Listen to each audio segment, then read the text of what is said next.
ki jai. Yes, how to love God. To love God in the most practical way is to love our fellow beings. If we feel for others in the same way as we feel for our own dear ones, we love God. If instead of seeing faults in others, we look within ourselves, we are loving God. If instead of robbing others to help ourselves, we rob ourselves to help others, we are loving God. If we suffer in the suffering of others and feel happy in the happiness of others, we are loving God. If instead of worrying over our own misfortunes, we think of ourselves more fortunate than many, many others, we are loving God.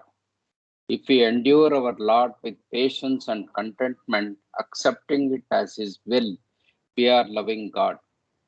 If we understand and feel that the greatest act of devotion and worship to God is not to hurt or harm any of His beings, we are loving God. To love God as He ought to be loved, we must live for God and die for God, knowing that the goal of all life is to love God and find Him as your own self. Avatar Meher Baba ki jai. Avatar Meher Baba ki jai. Aji, let me switch to the reading. We have the last chapter, God is infinite love. So we go through reading one shot, no interruption. Please mark your doubts, questions. It's just a couple of pages, right? Yeah, it's a small chapter, but then if there's anything important, we can always stop. So just use your discretions. Yeah. Vivek and Vairagya. Vivek and Vairagya. Okay, I'll start. God is infinite love. Para is essence of God is love. So those who try to understand. Sorry to interrupt. Yeah. Can you just increase the size for the sake of the video? Okay. Yesterday also I forgot it. Yeah. This is a little more and then center it. Yeah. Yeah. Center, and then you can center it. Yeah. Yeah. Perfect. Okay. Thank you. So God is infinite love. First para is essence of God is love. Those who try to understand God through the intellect alone arrive at some cold and dry concept that misses the very essence of nature of God. It is true that God is infinite knowledge, infinite existence, infinite power, and infinite bliss. But God is not understood in his essence until he is also understood as infinite love. In the beyond state from which the entire universe springs, and into which it ultimately merges, God is eternally infinite love. It is only when God's love is viewed in the limited context of forms which arise in the interim period between the appearance of illusory universe of duality and its merging, that its infinity seems to have been impaired. Phases of manifest love. When God's love experiences itself in and through the manifested forms of universe, it goes through the following phases. Number one, experiencing itself as extremely limited. Number two, experiencing itself as becoming less and less limited and becoming more and more like infinite love. Number three, experiencing itself to be what it really is, infinite in essence and existence. The experience of limitation in love arises due to the ignorance caused by sanskaras, which are byproduct of evolution of consciousness. And the process of love becoming infinite is characterized by shedding of these limiting sanskaras. Love, latent in universe, goes through the early almost unconscious stages of various kingdoms, it gradually makes its appearance as lust in animal kingdom. Its appearance in human consciousness is initially also in the form of lust. Lust is the most limited form of love in human consciousness. In spite of clear reference, lust has to other persons, it is indistinguishable from undiluted selfishness because all the objects lust clings to are desired for the sake of and from the viewpoint of limited and separate self.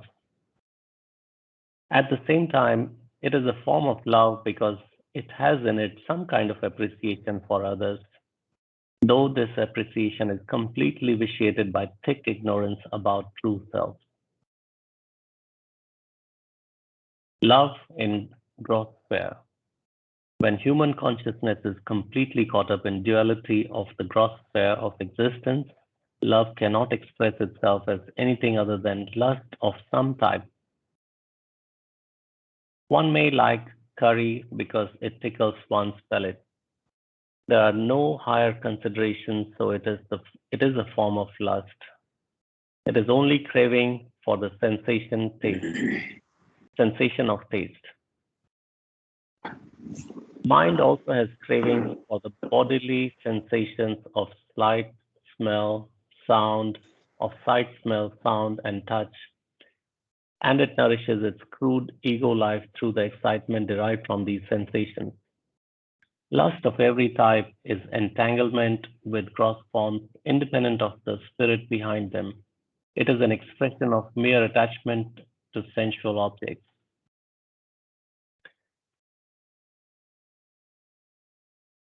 Since in all forms of lust, the heart remains unfed and unexpressed, it becomes perpetual vacuum and is in a state of unending suffering and non-fulfillment. Love that expresses itself as undiluted or 100% lust is in a state of extreme limitation because it is helplessly caught up in ceaseless craving. When the heart is in the clutches of lust, the spirit remains, as it were, in a state of delusion or stupor. Its functioning is severely curtailed and perverted by the limiting ignorance it is subject to. Its higher potentialities are denied expression and fulfillment, and this thwarting and suppression of the life of the spirit entails a state of utter bondage.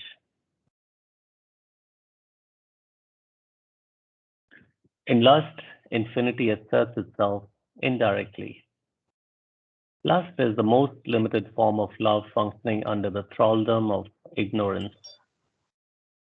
The unambiguous stamp of insufficiency that lust invariably bears is in itself a sign that it is an incomplete and inadequate expression of something deeper that is vast and unlimited. Through the manifold and unending sufferings that are attendant upon undiluted lust and the continued experiences of the frustration it brings, the spirit is ceaselessly registering its unyielding protest against the utter superficiality of a life of unqualified lust. In this manner, the irrepressible voice of the infinity of God's love, indirectly asserts the imperative claims of its unexpressed but unimpaired reality. Sunil, do you mind reading this again? Looks like this is not a free flow. Looks like a couple of sentences are the unambiguous stamp of insufficiency that lust invariably bears is in itself a sign that it is an incomplete and inadequate expression of something deeper than is vast and unlimited. What does that mean? Anybody can explain? Kama is the best person. JK, come forward.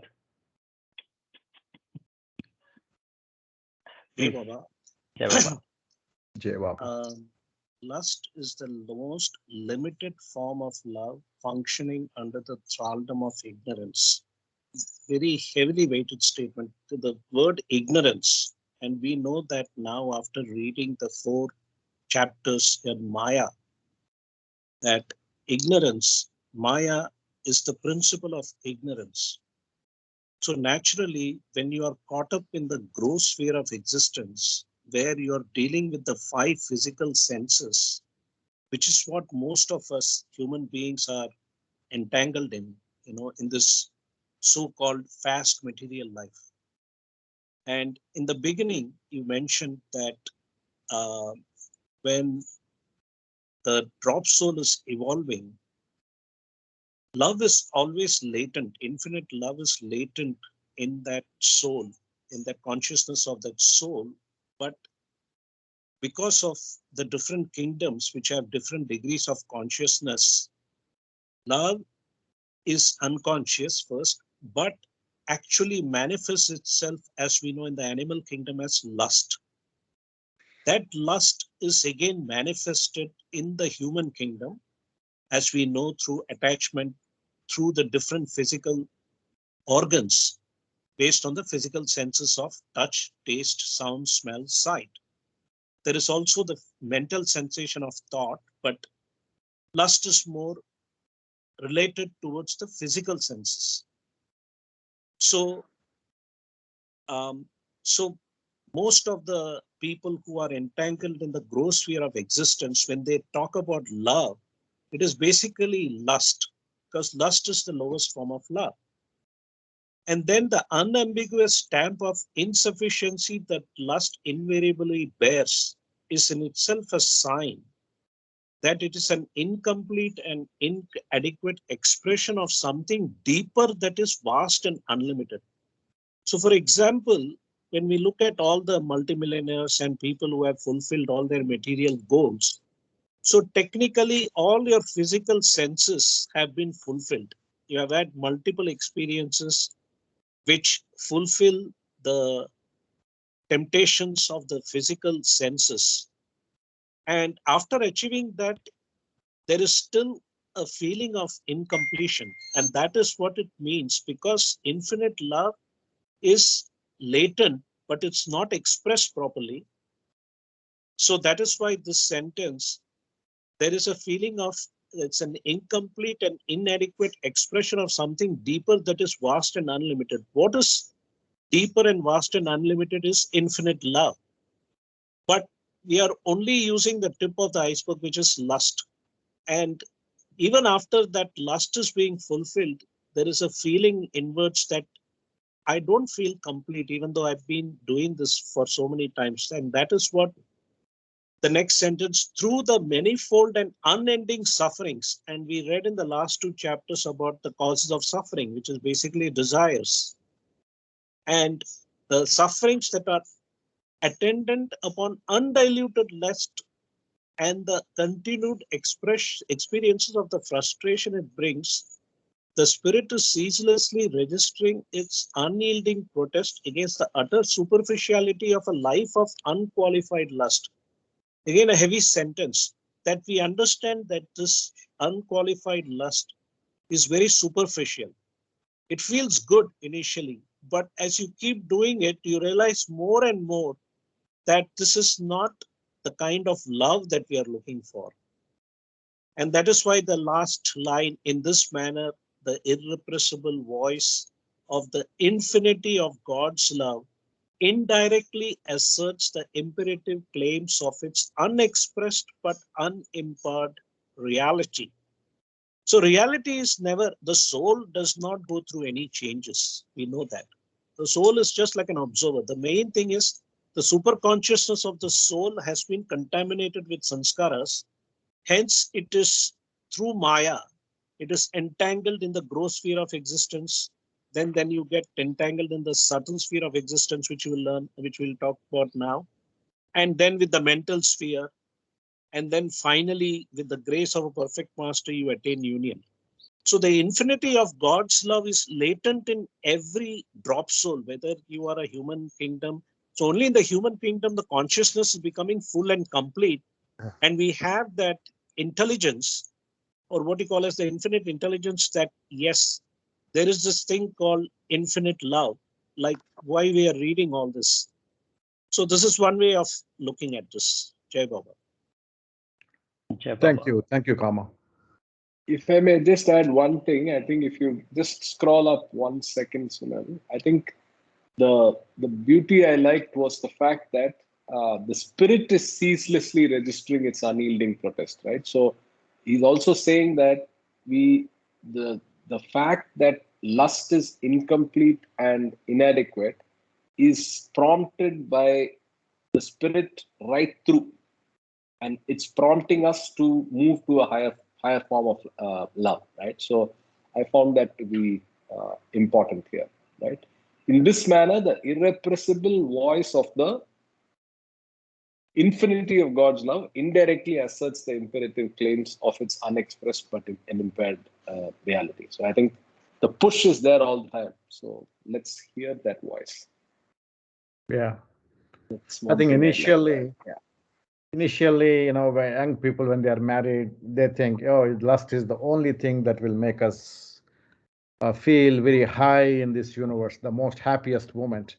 And then pretty soon, after 1 or 2 years, after a couple of children, they feel, oh, it's a mechanical thing. There's something else we want to experience. Probably because lack of this divine love that makes them feel, I want something else. Probably.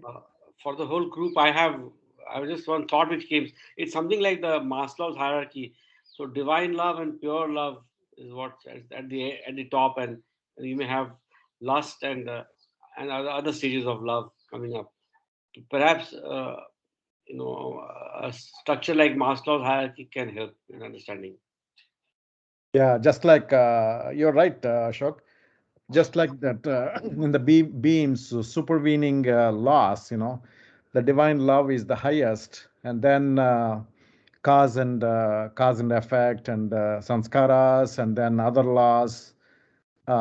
Just like this, the divine love is the most powerful, and lust is the most least form of love.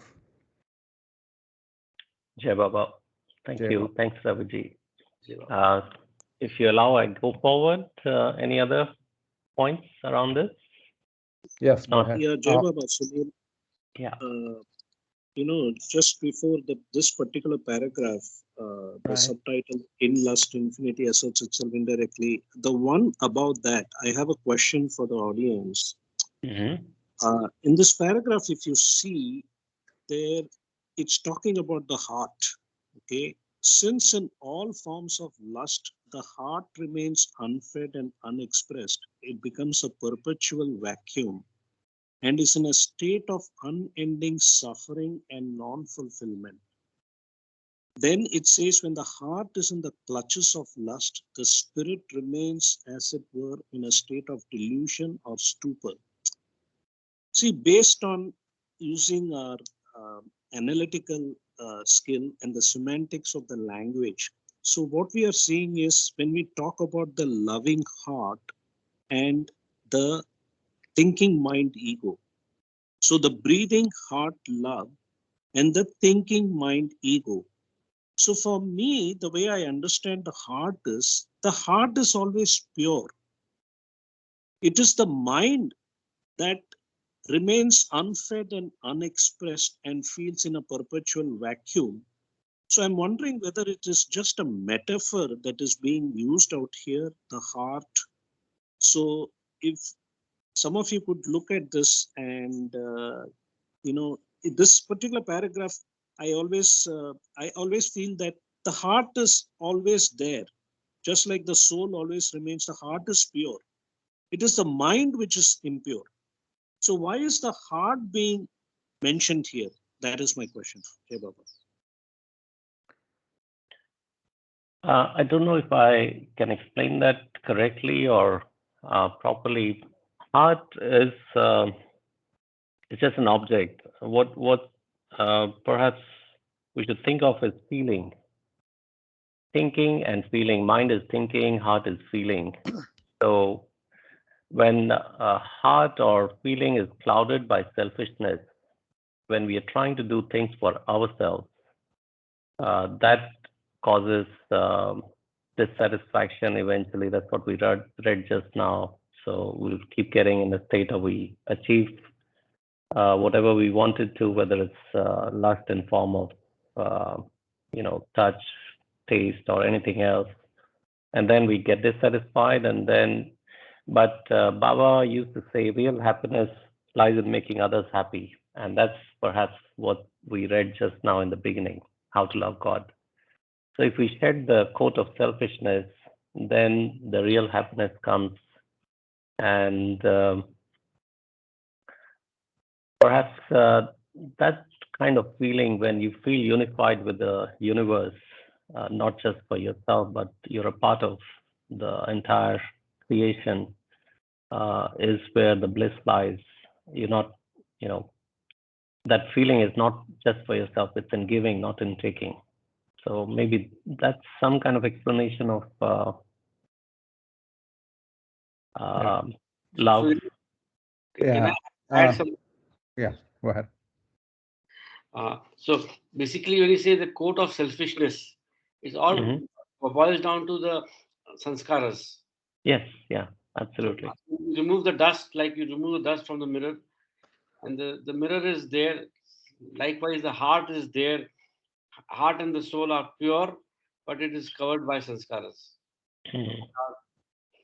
So the lust, anger, and greed, lag, something which draws us. Again, I try to make one acronym LAG: lust, anger, and lags us or brings us down. Yeah, Jai Baba. Right. Jai Baba. Jai Baba. See, the infinite God resides. Where does he reside in this? In our self is the heart, right? And where did we read? Is it in Everything and Nothing or somewhere? If I remember right, Baba said he resides in the heart, but he sleeps all the time. And the only way to awaken that that God in our heart is through divine love, through pure love. When you start loving God, He awakens. And so, based on this condition, why we don't love God is because we are selfish in nature, as Sunilji was saying, because we want to entertain ourselves with our desires. We are busy with our own sanskaras. So we are intellectually all the time active with our mind. But whereas we give very less importance to the divine love. And what the heart needs is that divine love. That's what the thoughts comes to me. I don't know whether it answers, Kama, what you're questioning.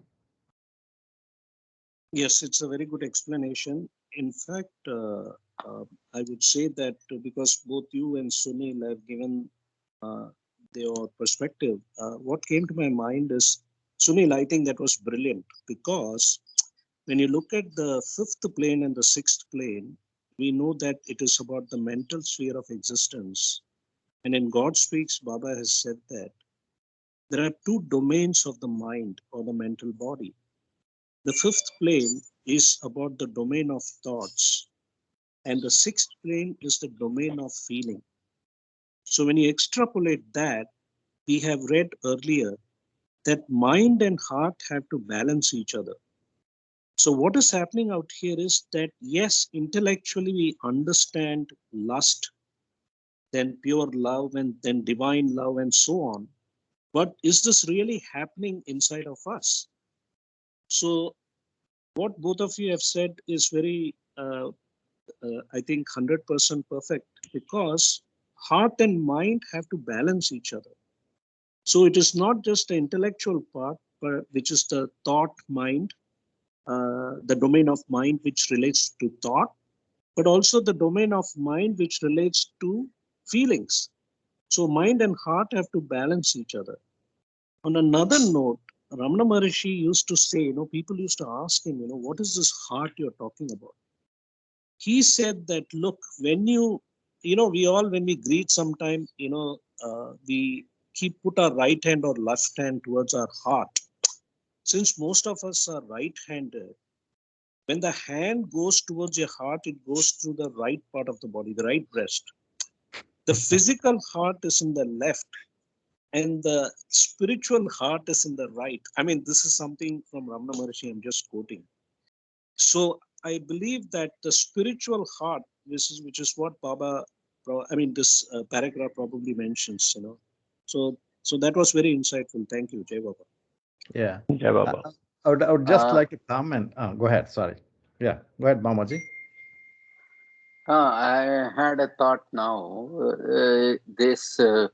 Say, you can, to make it very brief and concise, mind is a concentrating place, whereas heart is a sort of a dispensation place or expansion place. So if you take the example of either salt or sugar, so if you add salt or sugar to water, it gets diluted.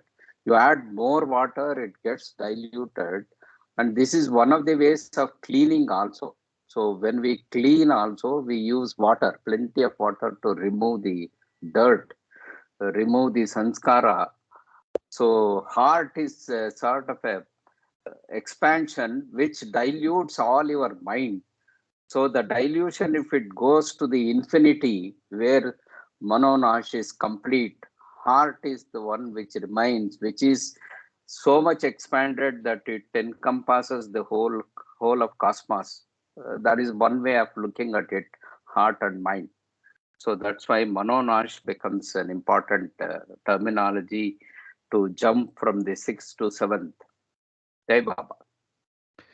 Jai Baba, I think one point that comes to my mind is balance of mind and intellect. We use that as far as we are interacting in this world is concerned. That's where we have to use intellect and the heart. Sunilji, can you go back to the first paragraph that struck me very strongly just now?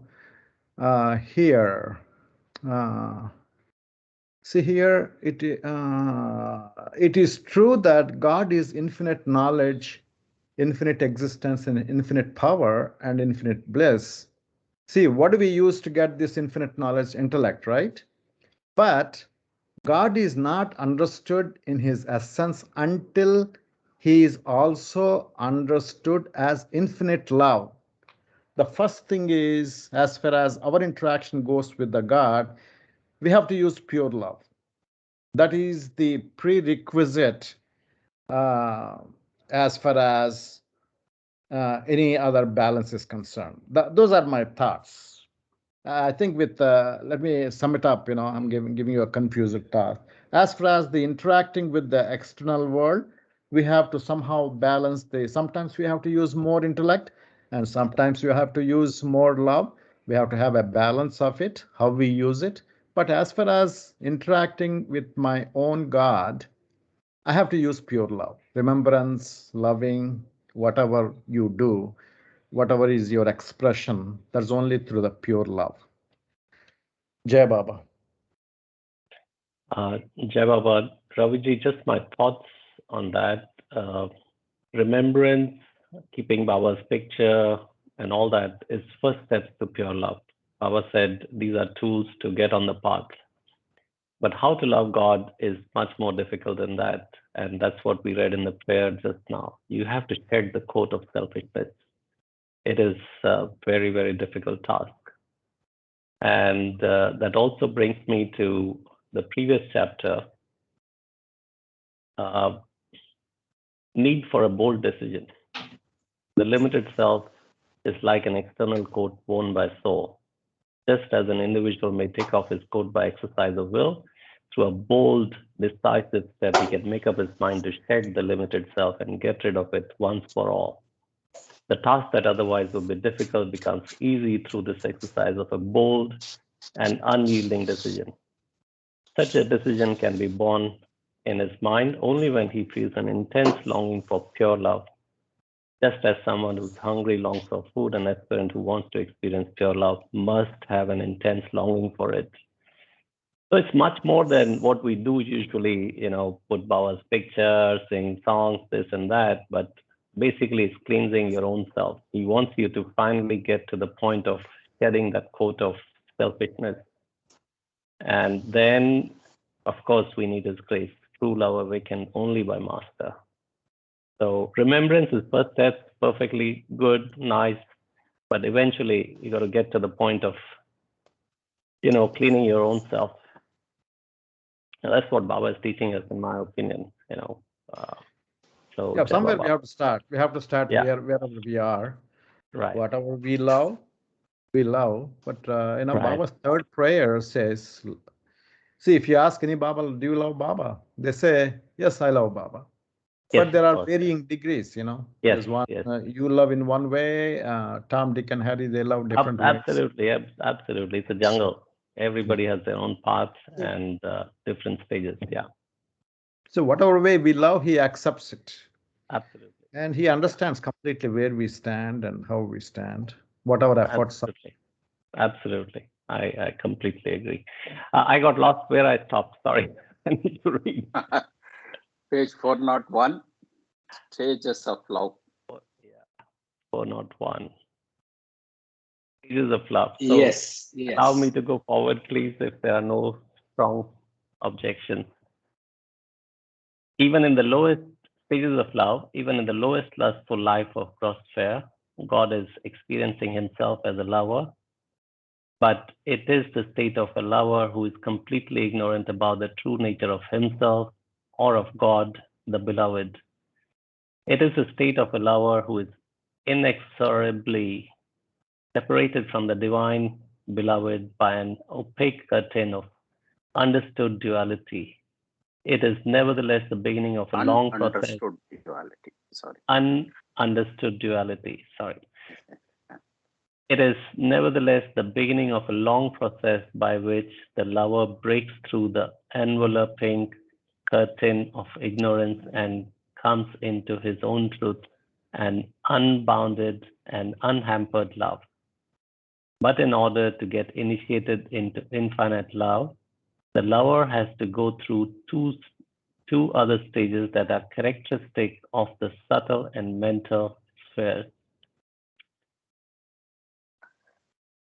Subtle sphere. The lover in the subtle sphere is not free from lust, but the lust he experiences is not undiluted as in the gross sphere. The intensity of the love in the subtle sphere is about half in the gross sphere. Besides, there is no gross expression of lust as in the gross sphere. The lover in the gross sphere is inextricably entangled with the gross objects. Hence, the lust finds gross expression. However, the lover in subtle sphere has gotten free from attachment to gross objects. Hence, in this case, the lust remains unexpressed in its gross form. This lust has subtle expressions, but it cannot have gross expressions. Moreover, since about half of the original lust of the gross sphere gets sublimated in the subtle sphere, the lover in the subtle sphere experiences love not as undiluted lust, but in a higher form as longing to be united with the beloved. Love as longing. In the gross sphere, then, love expresses itself as lust. And in the subtle sphere, it expresses itself as longing. Lust is a craving for sensations and as such is completely selfish in motive. It has utter disregard for the well-being of worldly beloved. In the longing, there is less selfishness, and through it continues to be possessive in a way the object of love is recognized as having infinite worth and importance. Longing is a less limited form of love than lust. In longing, the curtain of duality has become more transparent and less obstructive, since the lover now consciously seeks to overcome duality between the lover and the beloved by yearning for his presence.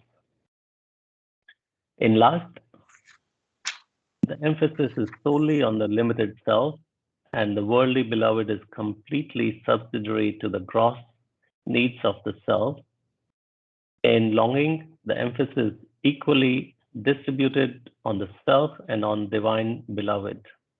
And the lover realizes that he exists for beloved just in the same way the beloved exists for him. I didn't completely understand, but I'll go forward and then we'll come back perhaps. That was fair.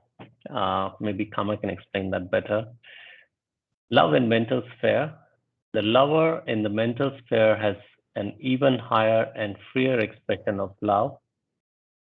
In this case, though lust has not completely disappeared, it is mostly sublimated. Only about 1/4 of the original lust of gross sphere remains, but it remains in the latent form without any expression. In the mental sphere, lust does not have even subtle expression. The lover in the mental sphere is detached from subtle objects, and he is free from possessive longing for the object of love, which is characteristic of lover in the subtle sphere. Love as resignation. In mental sphere, love expresses itself as complete resignation to the will of God and the beloved. All selfish desires, including longing for the presence of beloved, has disappeared, and now the emphasis is solely on the worth and the will of beloved and to be united with him. Selfishness is utterly wiped out, and there is a far more abundant release of love in its pure form. However, even in the mental sphere, love has not become infinite, since there is still present the thin curtain of duality that separates the lover from beloved. Love is no longer in the clutches of selfishness, but it is still short of infinite because it is experienced through the medium of finite mind, just as the lower sphere, it is experienced through the medium of lower bodies. Divine love is infinite. Love becomes consciously infinite in being as well as in expression when the individual mind is transcended. Such love is rightly called divine because it is characteristic of God's state in which all duality is finally overcome. In divine love, lust has completely disappeared. It does not exist even in the latent form. Divine love is unlimited in essence and expression because it is experienced by the soul through the soul itself. In the gross, subtle, and mental spheres, the lover is conscious of being separated from God, the beloved. But when all these spheres are transcended, the lover is conscious of his unity with the beloved. The lover loses himself in the being of the beloved and knows that he is one with the beloved. Divine love is entirely free from the thraldom of desire or the limiting self. In this state of infinity, the lover has no being apart from beloved. He is beloved himself. Divine romance. One thus as God as infinite love, first limiting himself in the forms of creation and then recovering his infinity through the different stages of creation. All the stages of God's experience of being a finite lover ultimately culminate in his experiencing himself as soul beloved. The sojourn of the soul is a thrilling divine romance in which the lover, who in the beginning is conscious of nothing but emptiness, frustration, superficiality, and the gnawing chains of bondage, gradually attains an increasingly fuller and freer expression of love. And ultimately, the lover disappears and merges in the divine beloved to realize the unity of lover and the beloved in the supreme and eternal fact of God as infinite love. And I was fast. So the transition from gross to subtle sphere, I wasn't super clear. Somebody wants to explain, Kama, or anybody else? I'm good. Subtle sphere, gross sphere, we can understand lust through the sense objects, but then moving to subtle sphere, the lust goes 50%, but lust is subject to objects of lust usually. That's our mind, right? That's where the mind goes. What happens in subtle sphere? What are you focused on? Divine love, divine God, or objects of, Sunil, if sensation? you go back and then remember, the subtle sphere is more of sight, Feeling. smell, and Hearing. say hearing. Hearing. So the music, and then the other, these experiences are so very fine that you experience individually. You don't need another gross body to experience all these things. So that is the difference between the gross lust and then the subtle lust. So that is one of the pointers you can imagine. So these three aspects of sight, smell, and what is the other one? Hearing. Hearing. So this is a music, and then the different sights that you may imagine. So these are all, you don't need a medium for that. You don't need a gross, another physical being for experiencing these things. You can experience them at an individual level itself. I feel that is Right. the major difference between the gross and the subtle. So in the subtle sphere, you have a lust or craving for music, for example, or some creative objects, or songs, or whatever. What happens to the sense objects if you are in subtle sphere? So that's why the requirement of a gross element to experience, the needing another body to experience is reduced. So you are at your own level, you are at your individual level, but still you have a craving for certain things that you are getting satisfied by yourself. That is the difference, the chasm of difference between the gross and subtle. So let's assume a person who is transitioning from a gross sphere, becoming yogi or sant or whatever, must, whatever you call him. And he used to have lust, for example, for food, some kind of food. Let's say I like sambar. So when you become a must, you will continue to like sambar, or you will not like, or it becomes half of that in gross sphere. Well, it's like this. Actually, if you want to really get a feeling of how the subtle people, how they experience lust, and how the mental plane people experience, only when we reach there, probably then we'll understand. But being in gross plane, let's say you did not eat the whole day. In the evening, you come home, and then Namitaji made a good sambar, good biryani, whatever. Namitaji already sent me some food here, so I'm already in the gross sphere. Sambar rice, good Madras sambar rice, and let us say that's 100%. Okay. Yeah. And you enjoy the moment you touch that sambar rice into your palate, you enjoy that 100%. But in the afternoon, you're hungry, but you did not have a chance to eat because you are engrossed in the work you're doing. So even though you're hungry, you're not thinking about food. That's why that that lustful satisfaction is not there, because your mind is focused somewhere else.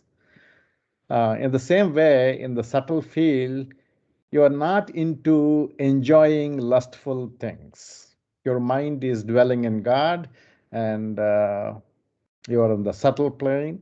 And even if you're hungry, they'll be satisfied if you give them a piece of bread or dal and rice or very simple things. They just eat it and that's about it.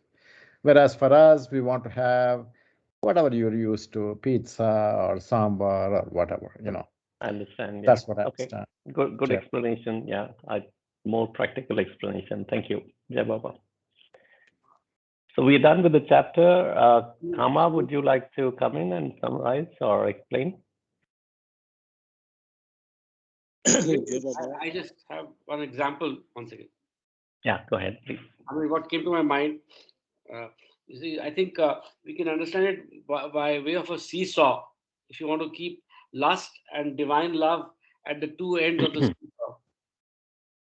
Hello? Am I audible? Yes. Go ahead, please. We are listening. So maybe, when in the gross sphere, we have, extreme lust, or the lust is at the higher degree, maybe 99 or 100%. And in the subtle sphere, the seesaw balances and you have lust of 50%.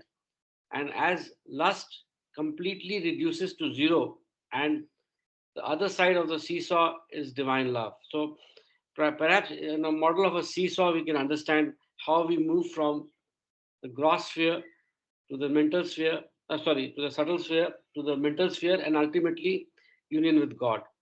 Wherein the degree of lust decreases gradually from 100 to 50 to 1, maybe in the mental sphere, and to 0 when we are in union with God. Something which I thought would be a practical way of understanding this chapter. Thank you, Ashokji.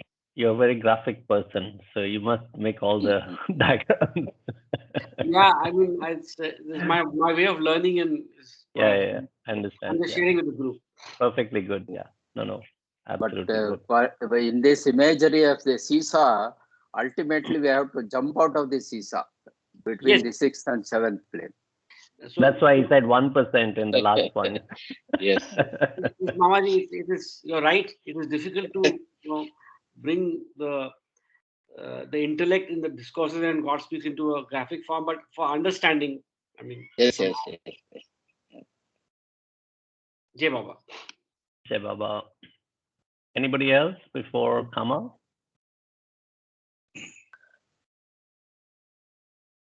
Okay, Kama, over to you.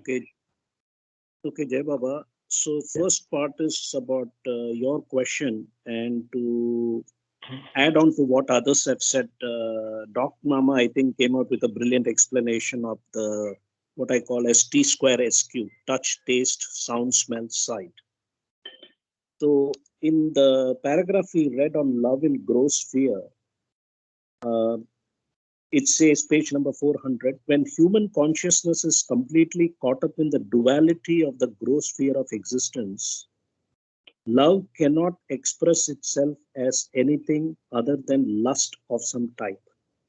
One may like curry because it tickles one's palate. There are no higher considerations, so it is a form of lust. It is only a craving for the sensations of taste. So here the word craving comes. We know the two opposites, craving and aversion, for the sensations of taste. So we know there are 5 sensations: touch, taste, sound, smell, sight. And mind also has cravings for the bodily sensations of sight, smell, sound, and touch. So all 5 physical senses are included out here. Now the difference, as we discussed here, that for touch and taste, you need a physical object. To taste something, you need food, which is solidified energy, matter. For the feeling of touch, for example, you're attracted to somebody, you need to have that physical presence of that person, right? So that is where the touch comes. So we may call it the coarser desires, which is explained earlier. If you do a Control F on discourses on coarser desires, you will find some interesting explanation in Reincarnation and Karma. I was just looking at it. I'll also read that. But the sound, smell, and sight as Doc Mama rightly put it, in the subtle sphere, these are of a higher degree because it is not connected with the so-called gross sphere of existence, because the sound, smell, and sight in the subtle sphere of existence, using our subtle body, is of a different degree. And of course, music is a very finer desire. So I have just read this on page 309, which says, coarser desires contribute to health state. Some desires have a direct relation to the possession and assimilation of gross objects to the gross body. The coarser desires, such as lust, gluttony, or the craving for alcohol or drugs, are of this type. These desires are specifically earthly because they are possessive and they involve an element of clinging to the physical object.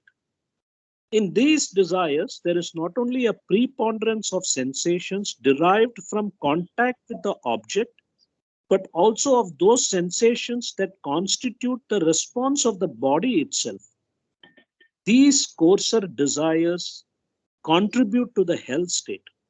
In contrast with the finer desires, the coarser desires place an infinitely heavier premium on mere sensations, quite independently of any intellectual meaning or moral value.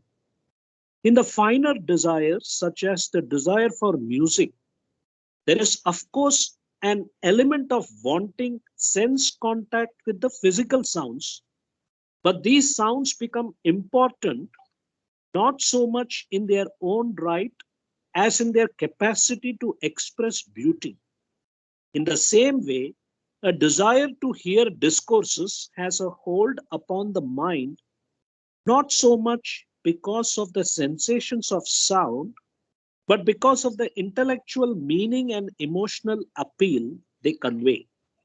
Thus, in the finer desires, the actual sensations play a subordinate role to the derivative aspects based upon the sensations.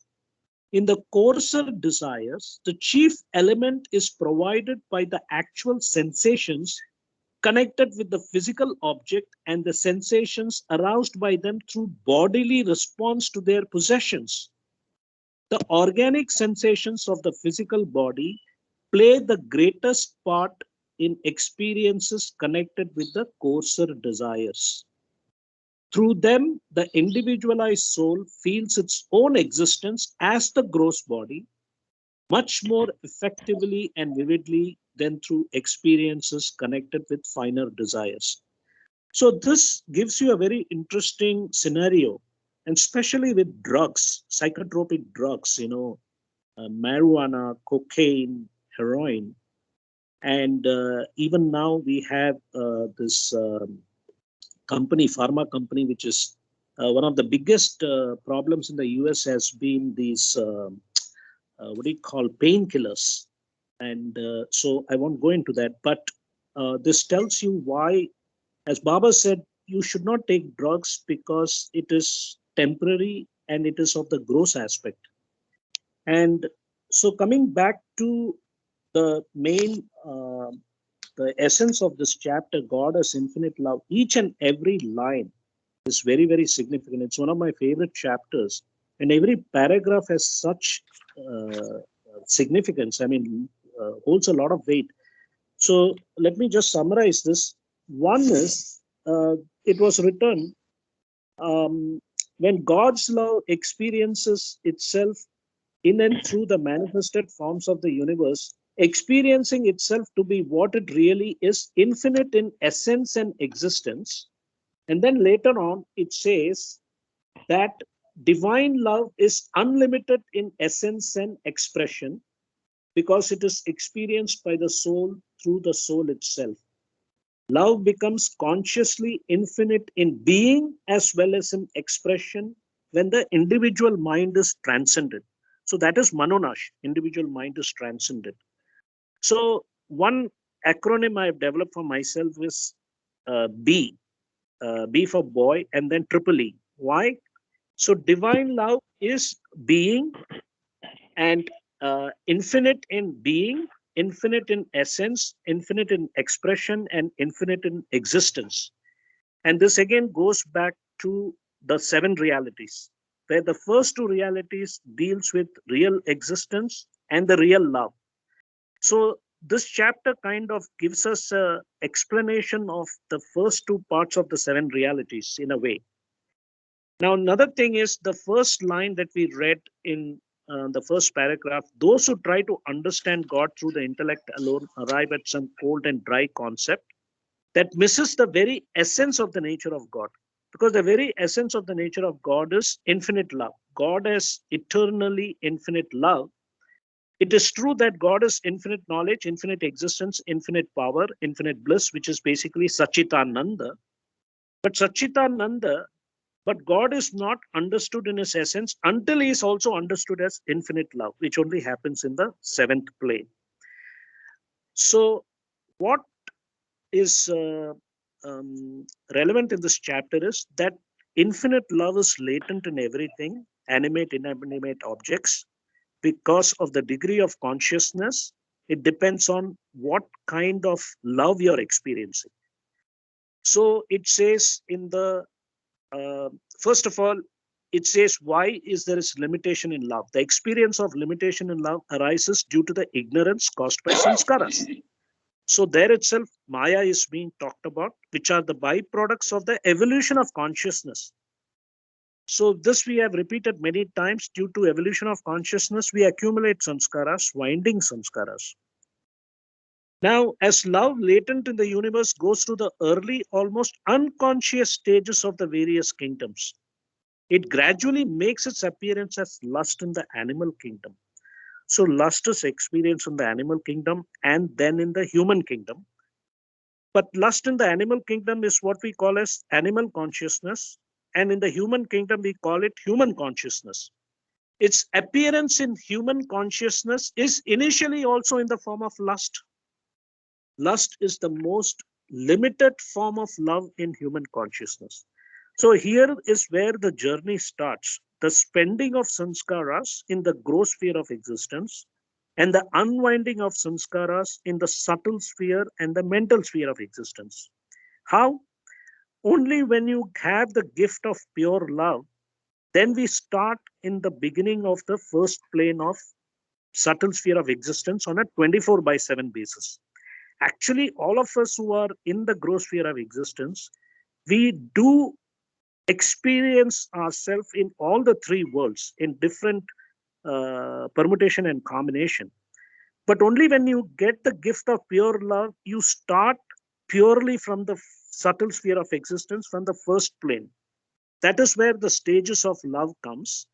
So love in gross sphere is in the form of lust, which it's described as it is indistinguishable from undiluted selfishness.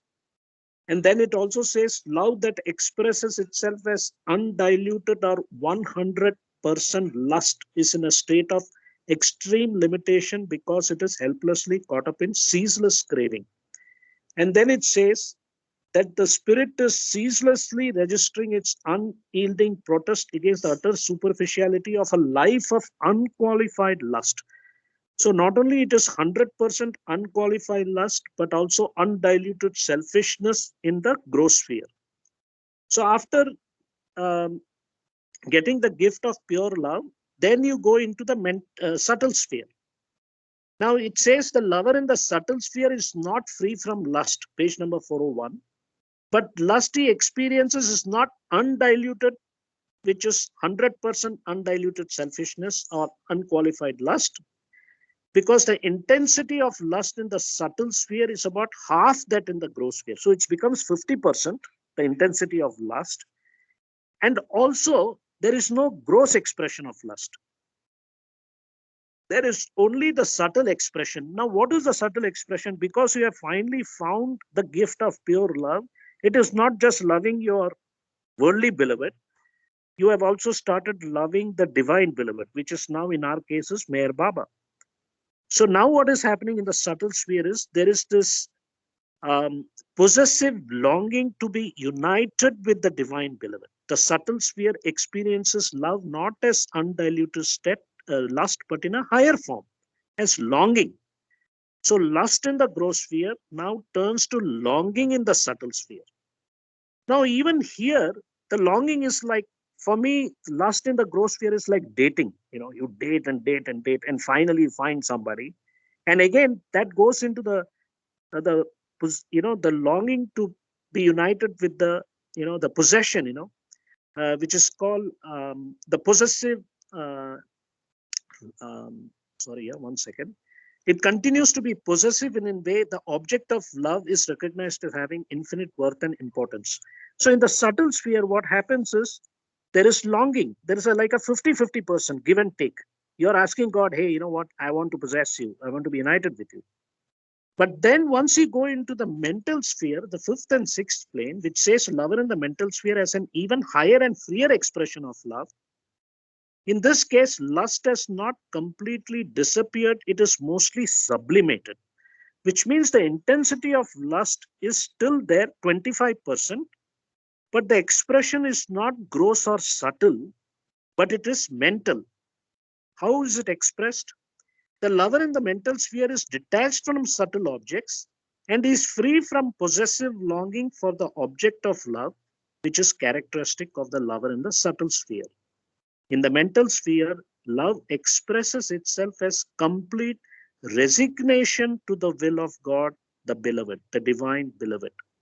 All selfish desire, including longing for the presence of the divine beloved, has disappeared, as now the emphasis is solely on the worth and will of the divine beloved and to be united with him. Yes, the union is there, but now there is no more longing. Now it's all about surrender. So the word LOSS, love, obedience, surrender, sacrifice, comes here. So surrender is what happens. Love as resignation in the mental sphere is complete surrender. Of course, complete surrenderance only happens in the seventh plane. But here you're at least started to surrender and not longing. You're saying whatever Baba says, I don't care when I win the lottery ticket. I will keep buying the lottery ticket, which means I'll keep loving Baba and surrender to his wish and will. When it happens, it doesn't matter. And then one day when you're ready, love becomes consciously infinite in being as well as an expression when the individual mind is transcended. So we know that this is Manonash. Such love is rightly called divine because it is characteristic of the God state in which all duality is finally overcome, which means sanskaras have become zero. In divine love, lust has completely disappeared. It does not even exist in latent form. So lust exists in latent form in the gross sphere, subtle sphere, and mental sphere, but the intensity of it keeps reducing. Only in the seventh plane, lust becomes zero. It doesn't even exist in latent form. So again, divine love is unlimited in essence and expression because it is experienced by the drop soul through the oversoul itself. In the gross, subtle, and mental spheres, the lover is conscious of being separated from God, the divine beloved. But when all these spheres are transcended, the lover is conscious of his unity with the beloved. This is again going back to that chapter, Lover and the Beloved. Ultimately, you realize the divine beloved is your own self. And in the last paragraph, it says divine romance. And Baba, I love this word, divine sport, divine romance. The sojourn of the soul is a thrilling divine romance in which the lover, who in the beginning is conscious of nothing but emptiness, frustration, superficiality, and the gnawing chains of bondage, gradually attains an increasingly fuller and freer expression of love. And ultimately, the lover disappears and merges in the divine beloved to realize the unity of the lover and the beloved. Again, that lover and the beloved from everything and nothing. In the supreme and eternal fact as God as infinite love. In another chapter we read, Baba calls it the thrilling enterprise, almost like a businessman. So, Jai Baba.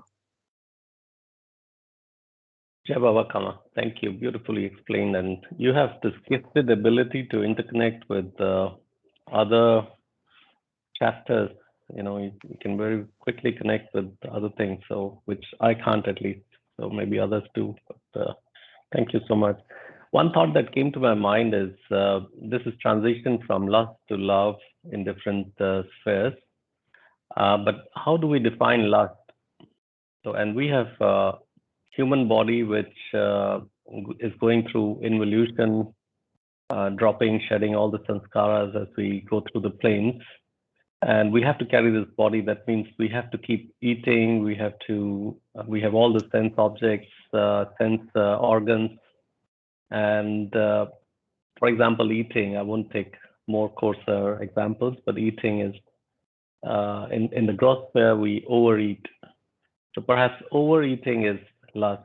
Just eating is not lust, because we have to keep eating until we are on the seventh plane. No food, we will die anyway. We have to carry this vehicle that is the body.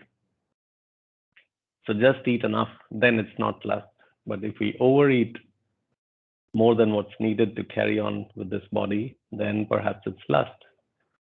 So any thoughts on that, or any additional ideas? Anybody? Okay, go ahead. So, Sunilji, if I may say, Yeah. it's a very simple expression that excess of anything is bad. Of course, yeah, no doubt. Only thing is the It's definition like of food. excess differs. Yeah, food means there is one way you just need to for sustenance purposes, but we end up developing likings for a particular type of food, and if we don't, we kind of pant for that kind of food, that I want only this to be eaten, and it has to be cooked this way and that way. This is the way I don't like it to be cooked. And this is the vegetable I don't like. These kind of tastes we develop, preferences in eating. That's, I think, where less sets in. So Baba used to have liking yeah. for certain foods. So Yeah. how do we? Yeah, liking is okay. We used to, but it has to be simple, not to satisfy Right. the lust, as we can say. It has to be so that we don't overtly depend on a particular type of food, or even whatever we get, we eat. That kind of approach to life, actually. So just a joke here, but slight humor. Baba used to like malai, and he used to feed malai to people wherever they went, in villages, in small places, because cows everywhere. So if the house didn't have food, at least they had malai. They used to tell people, eat malai with whatever roti or bread. It tastes very good. And so I start eating malai. Yeah. See, and there is a talk of Mani, where when she came to stay with Baba from her parental home in Pune, Right. and she said that she was very particular about, she used to like chicken and dhansak and very nice food, and her mother used to pamper her with all those demands. But when she came to Baba, she was asked, when you go to Baba, you will have to eat only dal and rice. Dal and And rice, how she readily accepted that simple style of eating. Not even it was not even fried. So Right. just boiled dal and rice.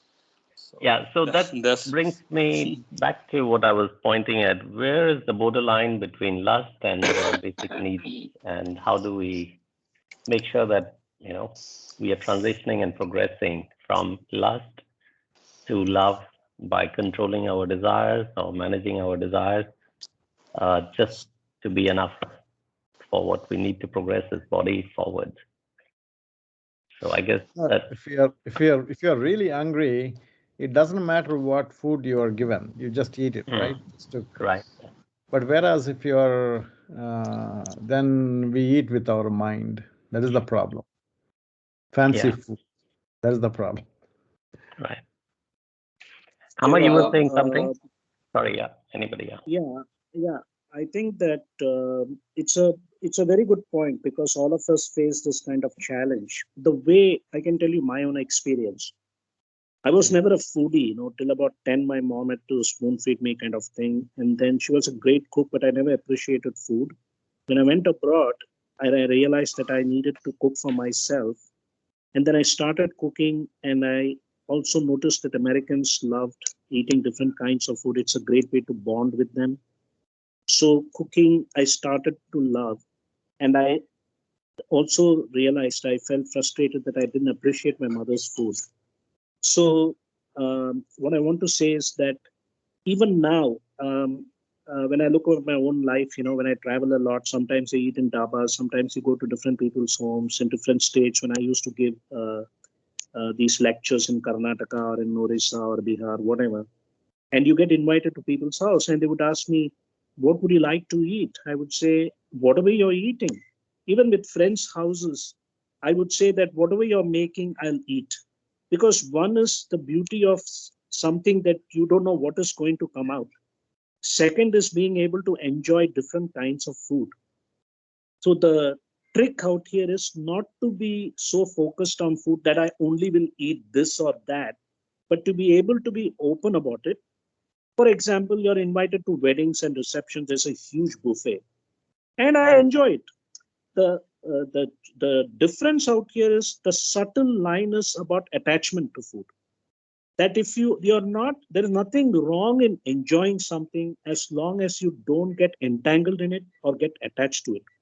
Like there's an expression: before self-realization, cut wood, haul water. After self-realization, cut wood, haul water. So any human being who becomes God realized or attains nirvana still has to perform the same daily activities of eating and so-called fulfillment of the physical aspects of the body. So there is nothing wrong in enjoying anything as long as you know behind your action of deed that you're not going to be tempted and be attached to it. I want to eat this, drink this tea, this great wine or halwa that I've eaten here tomorrow.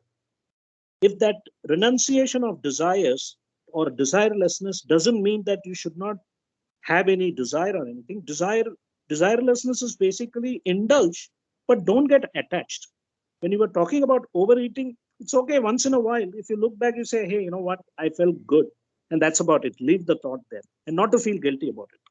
That's how I approach that. Jai Baba. See, all of us must have, found people who are as comfortable traveling in an auto rickshaw as in a first class seat in an aircraft, or going to a 5-star hotel, or they are at ease even if they go to a poor man's house or a hut in a village or whatever. So if you, all of us must have seen these kind of people in our life. So that is what is the approach actually that we need to have. Be at ease with whatever is there actually. They don't get overexcited if they are in a big party, just as if that's the last day of life, or they don't get kind of pissed off when they are served a very simple food. So they enjoy everything. So that's the way we should, I think, have that approach. Yeah. Jai Baba. Thank you. Jai Baba. Craving less enjoyment. Yeah, we have to enjoy because we also have to spend all our sanskaras. So I was thinking if I overeat, I should think maybe in last janma I was hungry someday.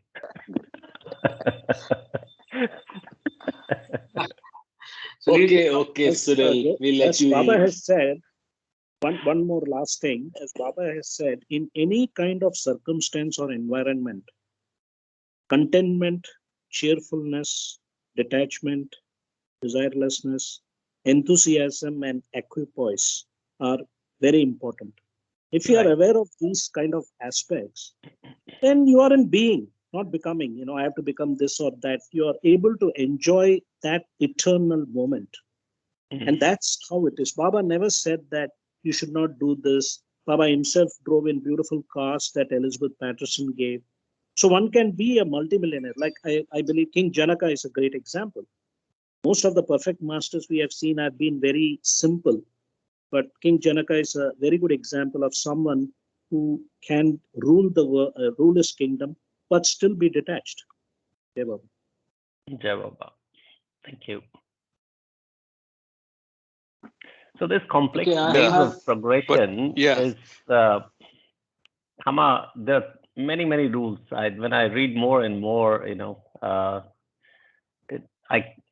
I feel like you can have many rules, again, finer rules, all depending on your life and circumstances, you know. So each person has to make their own playbook, a finer playbook out of the discourses and God speaks as Yeah. it applies to that situation, circumstances. Because the playbook must be different Yes. depending on environment also. Environment and Yeah, your past that's sanskaras, basically. that's true, Sunil. But I think the life of abstinence is Yeah, there are some much common better in rules. terms of yeah. So if Baba has said that you must enjoy, that doesn't give us a license. Okay, So Baba has also said the life of abstinence or living a simple life is much better spiritually. Yeah. Yeah, less bondages. Yeah. So your opportunities to get attached to certain things are also in that sense reduced, and it Yeah. slowly wean off. Yeah. Jai Baba. Jai Baba. To add to what Sanjay said, the simpler the variables, the better. Mm. For example, if you have made your money, if you have financial security, there is no need to keep getting involved in the material life if you have another alternative where you enjoy being with nature, where you enjoy traveling, because there's only 16 hours of the day you can enjoy. So there Right. are some people who are not able to get out. They know they have the intellectual wisdom, but they are so attached to their so-called rat race, as a professional, even though they have fulfilled their material objectives, they are not able to get out. So that is a form of attachment. They are all good people, no doubt about it. Right. They're all good citizens. But that is where I believe the grace of a guru helps us a lot. And as you rightly said, it's a playbook or a movie that all of us are creating, directing our own movie. And the way I look at it, life is like a jigsaw puzzle. First, you have to get the right jigsaw pieces together, which is in the form of right knowledge. And then you have to put it together. That is the right action. And we are all unique in that sense. So what you said is correct. It's like we are creating our own computer game of life. Jai Baba. Jai Baba. We should read the epilogue, I was thinking. If there are any other thoughts before that, Yeah, I just wanted the lover and the beloved, if we can read it, from everything and the nothing. I have it open if you want me to yeah, read it. please. I can read it as well. Yeah. Yes. And then we can read the epilogue and wrap up. Yeah, you want to project? I will. I will.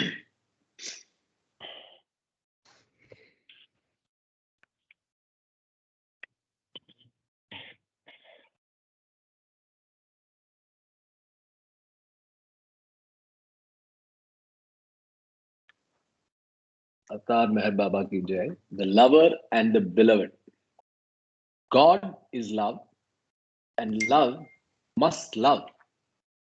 And to love, there must be a beloved. But since God is existence infinite and eternal, there is no one for him to love but himself.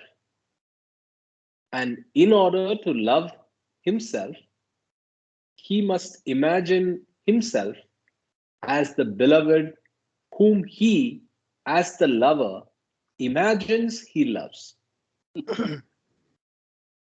Beloved and lover implies separation, and separation creates longing, and longing causes search.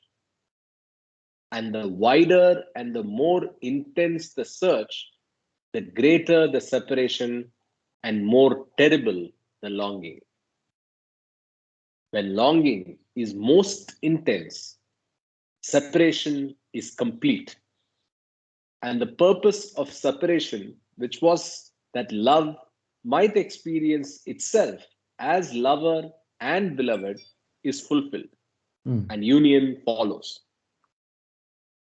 And when union is attained, the lover knows that he himself was all along the beloved whom he loved and desired union with, and that all the impossible situations that he overcame were obstacles which he himself had placed in the path to himself.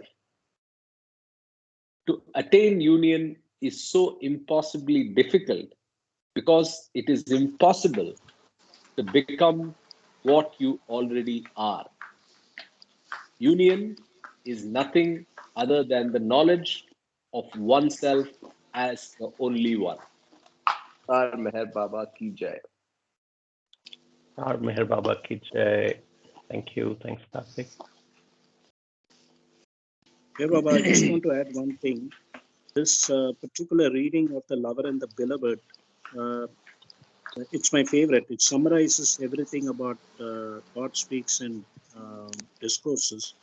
And also what you see out here is the subject lover and the object of love, which is the divine beloved. And the relationship between the lover and the beloved is that love, which starts off with pure love through the involution planes and gets completed as divine love in the seventh plane. So this separation that he's talking about is about the subject lover and the object beloved, but there is no duality as such. It is only apparent. Hence it says, divine love is God. Somebody needs to mute, please. So again, the observer, the observed, and the observation. So there is only love. In the end, divine love, which means no duality, no subject, no object. Hence, God is not an object of love.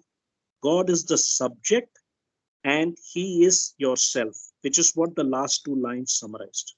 Jai Baba. That's a very nice summary. God is the subject. I thanks for bringing that out. That's beautiful.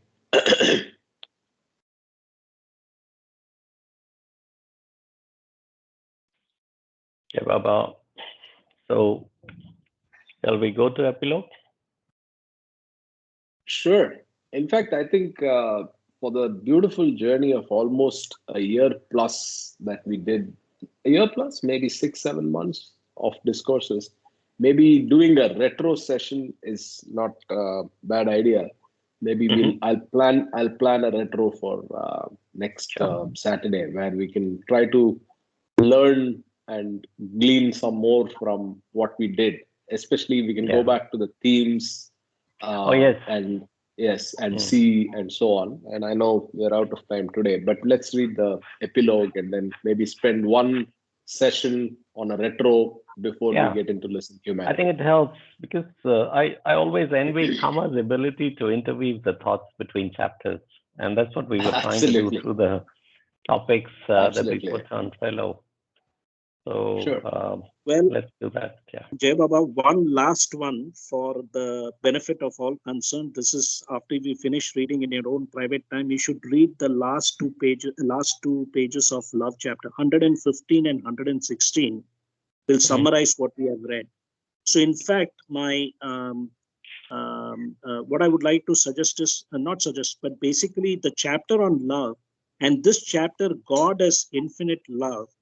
And the lover and the beloved, all three synchronize with each other like a triumvirate. Jai Baba. Jai Baba. Thank you.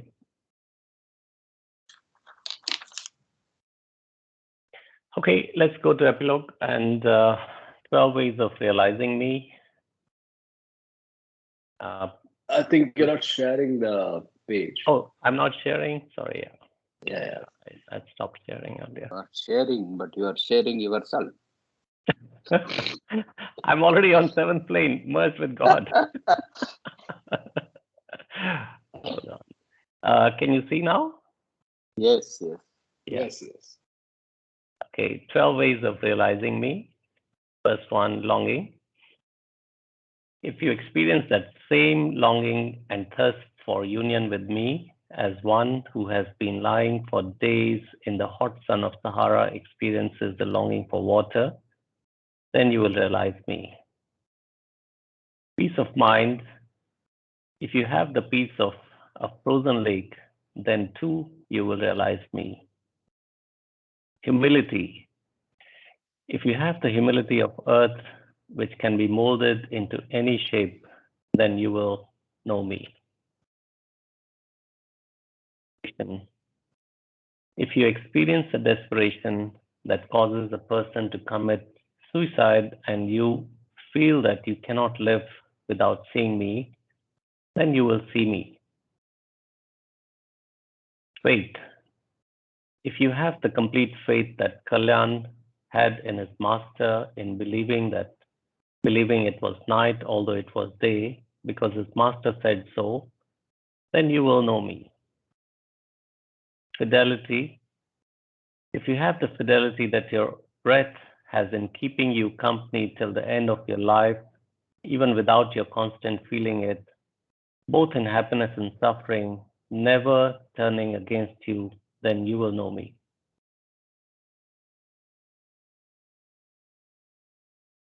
Control through love.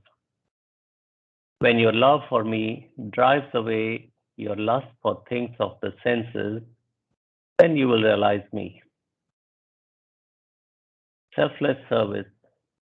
If you have the quality of selfless service, unaffected by results, similar to that of sun which serves the world by shining on all the creation, on the grass in the fields, on the birds in the air, on the beasts in the forest, on all of mankind, with its sinners and saints, its rich and poor, unmindful of the attitude towards it, then you will win me. Renunciation. If you renounce for me everything physical, mental, and spiritual, then you will have me. Obedience. If your obedience is as spontaneous, complete, and natural as light is to the eye or smell to the nose, then you will come to me. Surrenderance. If your surrenderance to me is as wholehearted as that of one who suffered from insomnia, surrenders to the sudden sleep without fear of being lost, then you will have me. Love. If you have that love for me that Saint Francis had for Jesus, then not only will you realize me, but you will please me. Avatar Meher Baba Ki Jai.